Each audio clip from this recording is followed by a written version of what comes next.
आपत्तिजनक बात की शुरुआत में आपने कहा कि वो जो मुसलमान यहाँ हैं उनको डर करने की जरूरत नहीं। किस मुसलमान के आपसे डर है? हिंदुस्तान का कोई मुसलमान आपसे डरता नहीं है।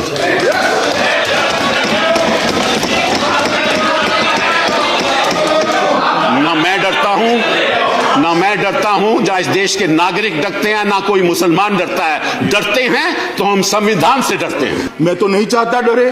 आपके ही लोग कहते हैं डर है, डर है, डर है। मैं कभी नहीं कहता कि डरो, डरना भी नहीं चाहिए।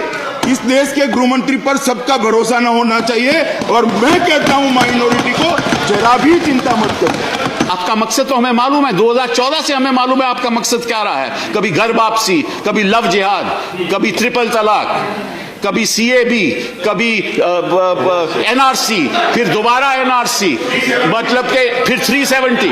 आपका लक्ष्य हमें मालूम है, आपका लक्ष्य मालूम है, आपका नजरिया भी मालूम है। आप नाम से, किसी के नाम से पता करना चाहते हो इस देश में वो रहेगा या नहीं रहेगा। एक साथ कई कानूनों का जिक्र कर दिया आपने। 370 करा, ट्रिपल तलाक करा, आप अब सीएबी लेकर आए हो।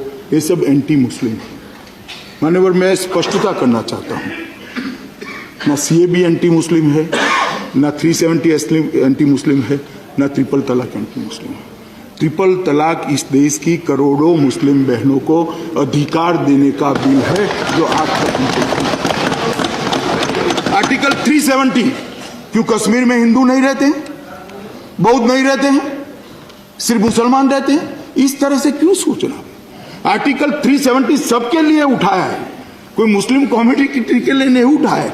और आर्टिकल 370 उठने के बाद भी आज भी कश्मीर में शांति है और सारे मुसलमान शांति के साथ हैं। मान्यवर, सीएबी कैसे एंटी मुस्लिम बनेगा?